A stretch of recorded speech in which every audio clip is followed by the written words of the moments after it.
Hey, welcome back, my friends. It is Freaky Friday edition of Liquid Lunch.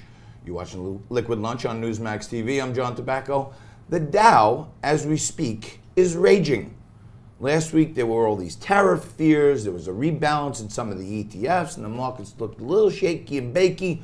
But today, job numbers not so good on the top line. The bold headline: less jobs than expected, but still more jobs. And secondary to that, household incomes, wage growth slowing, still growing, but slowing a little bit, which gives the effect of the market thinking, well, if wage growth is slowing a bit, maybe the Fed won't cut rates or will cut rates come the next meeting, and cut rates is good for the markets. That's what the markets like to see. They look forward up to 50.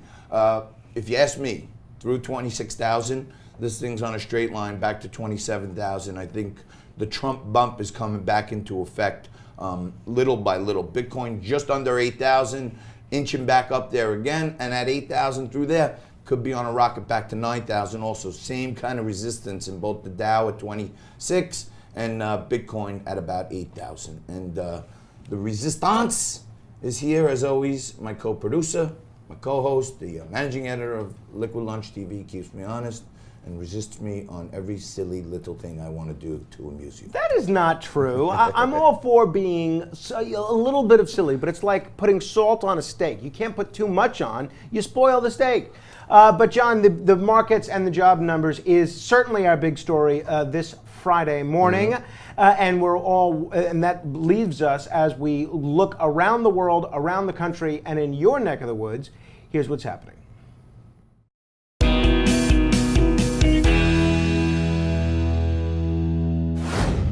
U.S. job creation in May was a lot weaker than analysts expected, and they weren't expecting terribly much. Non-farm payrolls increased by only 75,000 last month. That's far from the 180,000 economists had forecast, and even farther away from April's 224,000, which was revised downward from 263,000 new jobs. It's the second time in 4 months payrolls increased by less than 100,000 and points to continuing weakening in the labor market. Unemployment remained at a 50-year low of 3.6%. Despite progress in negotiations, the White House says President Trump is still planning to impose tariffs on Mexico on Monday. Traveling with the president in Ireland, Press Secretary Sarah Huckabee Sanders said negotiations have gone well, but noted that Trump's position has not changed. He's pushing Mexico to take big steps to stop the flow of illegal immigrants into the United States. There's widespread opposition in Congress, including from many Republicans. Republicans have traditionally viewed tariffs as taxes. Democrats insist that American consumers will face the brunt of tariffs on Mexico. And finally, President Trump returns to Washington, D.C. this evening from his trip to Europe. He arrived in Great Britain on June 3rd for his first official state visit. There, he met with Queen Elizabeth and other members of the royal family, as well as outgoing Prime Minister Theresa May. He also attended events to mark the 75th anniversary of the D-Day invasion in Normandy, one in England and one in France. In France, he met with French President Emmanuel Macron. Trump also met with the Prime Minister of Ireland. He'll arrive back today at around 5 p.m. Eastern. And that's what's happening. Spanning the globe. Absolutely. This guy's working like literally day and night, and I love the way you do those pronunciations. France.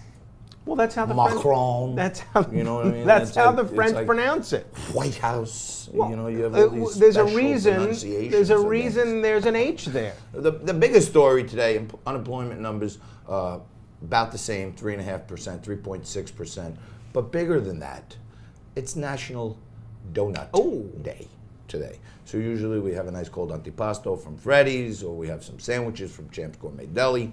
But today we have donuts in celebration of National Donut Day. And those right there are from a French bakery. Is that true? Big ones there with the Well, I know we have a lot of people watching at Bayonne Community Bank, which has branches all over the place, but my favorite donut shop is in Bayonne, New Jersey. If you ever find yourself in Bayonne, take a stop over at Jadicki's. It's a great bakery, and I've never had a sprinkled donut like the kind they serve at Jadicki's. Judicki's. Yes. Well, Frank, I want to go into these job numbers a little bit more because. But happy National Donut Day. It is a very it is a very holy holiday.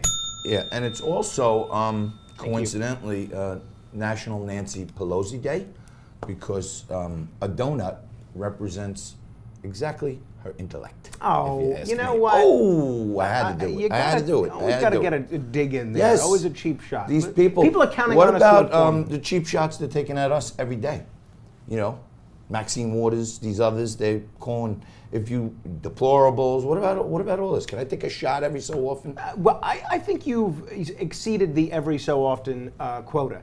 But John, you seem pretty bullish on the economy and the stock market in general, even in light of these slowing job numbers. Yeah, you know, it's weird, and sometimes you got to kind of like just dig in there to really understand it. So, you know, people will say to me, well, Johnny, if the job numbers are bad, why is the market up 250 points, right? Yeah, I hate that, by the way. It sounds a little crazy. So what's happening here is this.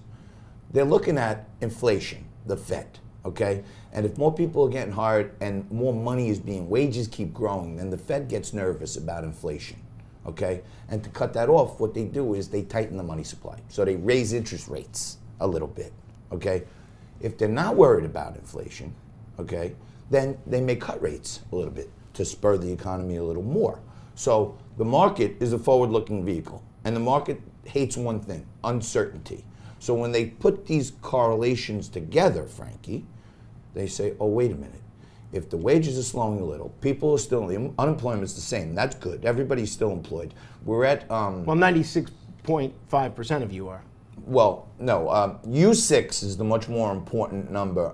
That's the participation rate. Those are people that are either working full-time, part-time, the employment rate. That's the real employment rate. And, you know, John Cradell from the New York Post talks about this all the time. He talks about the birth-death model. A lot of these stats that you hear on employment come out of the Bureau of Labor and Statistics, the BLS.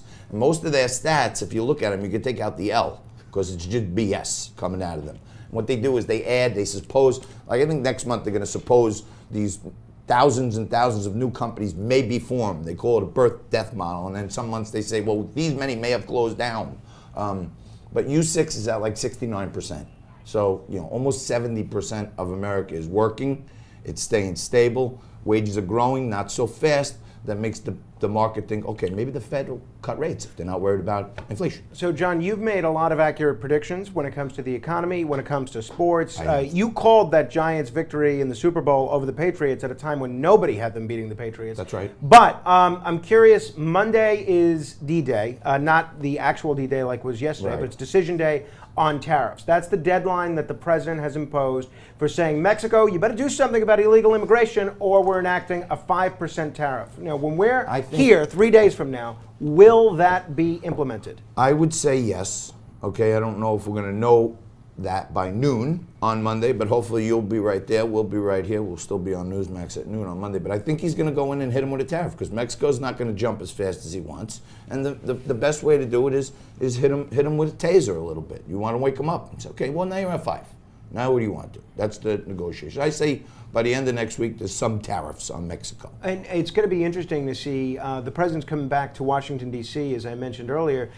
He's getting pretty good reviews for his remarks over at the Normandy's landing site, but he's being criticized for some of his remarks in interviews and in tweets criticizing Nancy Pelosi and others.